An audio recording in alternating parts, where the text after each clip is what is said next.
Alright, hey you Frisbee Flickers, welcome back to the channel. Today, as you know, we're going to be talking about birdie or die courses. In my opinion, Birdie was pretty vocal about this opinion last week at the Preserve. So also going to talk about his takes and his comments throughout the week. Personally, my first thought when I think about birdie or die courses and if they're good or not is just simply the fact of look at the leaderboard, and those top X amount of players seem to always be up there, whether it's a super hard course, birdie or die course, wide open course, wooded course. I'd love to hear the opinions of like those players on social media more. I know in person, what they're gonna say or whatever, but I'd love to see how they would depict that opinion on social media without upsetting people or the course designer or the event director or anything like that. I think that's where Birdie rides the line, in my opinion, is he shares his opinion, and I'm sure that some people probably get upset about it, but also, he's sharing his opinion, and, I don't watch their practice round stuff, or at least not most of them or all the way through. So maybe he, does this to every course in the sense of reviews it to the maximum and, oh, this is great, this is not so great, this course is really hard.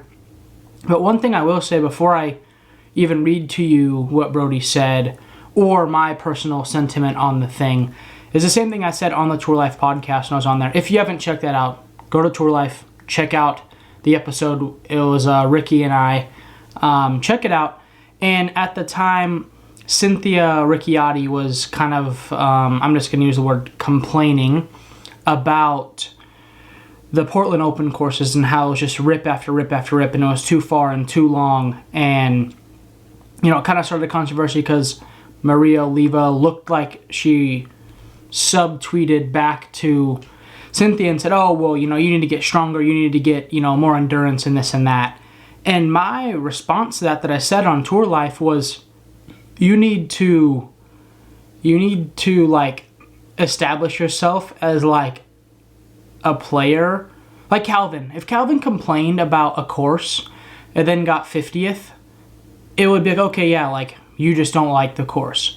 If you complain about the course and then you always get 50th, like maybe the course isn't the problem. Maybe, that style, whether it's ball golf, wooded, birdie or die, 4 under is a great score. Like if you're still just getting 38th place, like maybe you're the problem, not the course. So, and that's what I said on there about Cynthia was, hey, like what course is her style of course? Like where has she like thrived and been on lead card and had a chance to win? Over her time on tour, we've played, every style of course, and for me, I've won Vegas, I've won Portland Open, I've made deep runs in the Disc Golf Pro Tour Championship, which is a very wooded course. I've made deep runs in the USDGC. I have a pretty good amount of top 10s, and so I would say that I'm pretty versatile. Would I rather go throw a 550-foot hyzer? Maybe. Would I rather throw a 300-foot flip-up, mid-range shot? Maybe. But you can look at my career and my stats and my finishes and like prove that. I think sometimes these people have an opinion about a course being too easy or too hard, or I don't like ball golf courses, and you look at their stats and they don't even actually have a course that they consistently do well at. I know Birdie got third at Dynamic Disc Open last year, but also it was a 41-hour wind, so he shot like 4 under for the tournament. He did really good at Great Lakes Open, which is also wide open. Birdie, Paul McBeth shot 18 under at that course, and that's pretty birdie or die, obviously. So I just think that people need to decide what their style of course is and like actually perform well on the other courses that aren't what they're bashing. I think that's why you don't see a lot of pros, giving these opinions on courses, because they're not like, people are either going to play good or play bad. Look at Calvin, look at McBeth, look at Ricky, Cole Redallen this year. A lot of these top players, Matty O, every week they're showing up and they're up there. No matter if the course is long, short, it's hot, it's cold, it's rainy, it's windy, they're up there. And so those people, they don't, complain or dislike a course, because it's like either way they're going to be up there competing. It's one thing I respect about Macbeth is he has been up there in every single tournament for so long, no matter what the course is doing, what the weather is doing, whatever, and he's up there competing and, obviously 6-time world champion. So definitely something for me that I keep in consideration when people give these hot takes is like, okay, well, where's your venue? Like, where can we go play where, like, you're going to go play well most of the time or a lot of the time, or you have stats to prove that you've done well. So I'm going to read you guys the tweet here. Eric tweeted, "Birdie or Die disc golf is not entertaining. I love disc golf and watch every single weekend. I don't find this entertaining at all." Brody retweets it and said, "You guys agree or disagree?" Well, Brody then later went on to say, he didn't like it and it's not fun and, it. And again, I think that obviously, someone has to win, someone has to get first, and someone's going to play great. And I think if Brody was the guy that happened to shoot 15 under every round that week, he might have not had that opinion.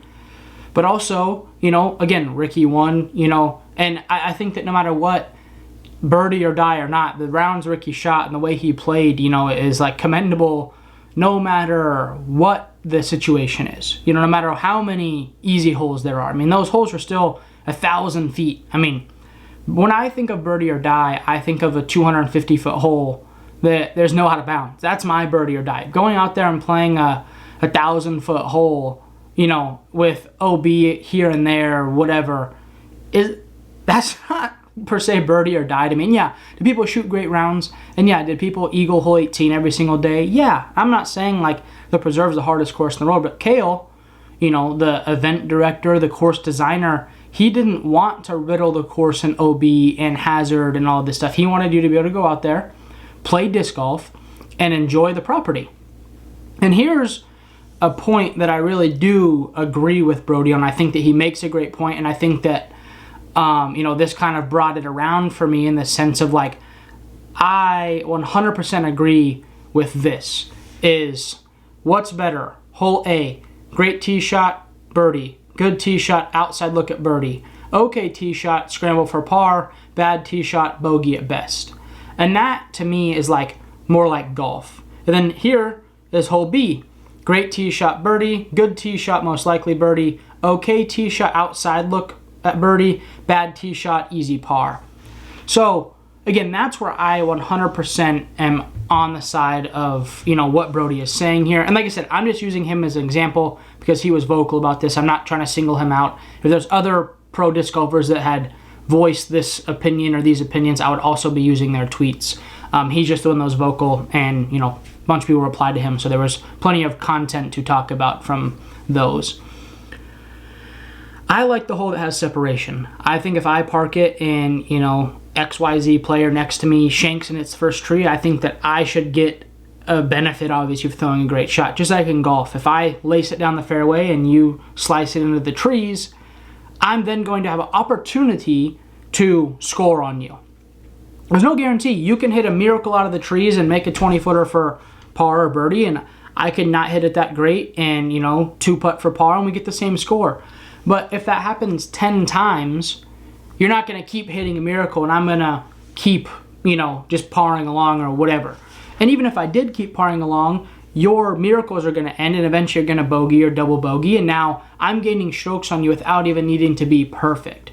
So that is where I do agree on the Birdie or Die situations, that, it does get a little redundant sometimes, and, getting a par and knowing, oh man, I just lost a stroke to 40% of the field, but then, there's other holes you can eagle or be aggressive on, and no one's shooting 18 under every single time. So, you can make a few mistakes and battle and, look at Calvin or Ricky or, whoever that week. Cole Redallen played great. They didn't play perfect disc golf. Calvin, I saw a bunch of comments, oh, he's the worst putter ever. He's horrible at putting. Poor Calvin. Like, the guy still got second place at a pro tour event. That's a pretty big deal. And that goes to show how well-rounded and great he is to have those horrible putting days and still be in contention to win the event. So overall, Birdie or Die, my opinion. I think that it's just a style of disc golf we're going to play. The basket's pretty big, so if you're within 50, 60 feet of the target. Most of us are trying to make it, or, some people even expect to make it, from 45 feet. I watched some footage yesterday of Kansas City Wide Open, Gannon Burrs playing there. And he went through a stretch of 4 or 5 holes in a row just making 50-footer after 50-footer. It's those holes weren't birdie or die, but he made them look really easy because he just launched in there from 40 feet. So there's certain things in disc golf you can't stop.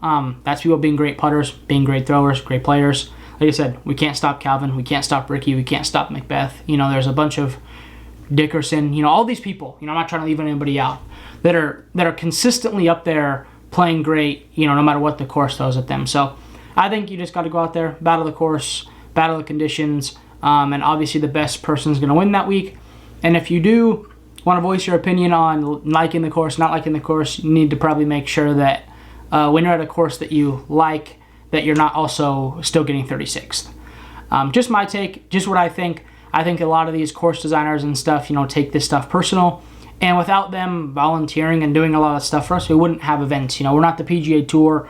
We're not anything like that. So these event directors and course designers, not only are some of our peers, with Kale and these other people designing courses now, but also it's, these people put their heart and soul into these events, for us pros to come into town for 1 week and whine and complain, and I just think that we could be more cautious about that type of stuff. But birdie or die, I'm not the biggest fan, but I also still think, you need to show up, you need to play good every week, and if you're on tour and you're going to be a tour winner, that, you're never going to probably get a perfect venue that, like I said, Idlewild, hard course, some are open, some are wooded, but Ricky gets the lace sidearm hyzer flip through there and, play very well. Kyle Klein, won that event a couple times, or one time, sorry. But, I don't know, I think we need to be, acknowledge what we're, complaining about.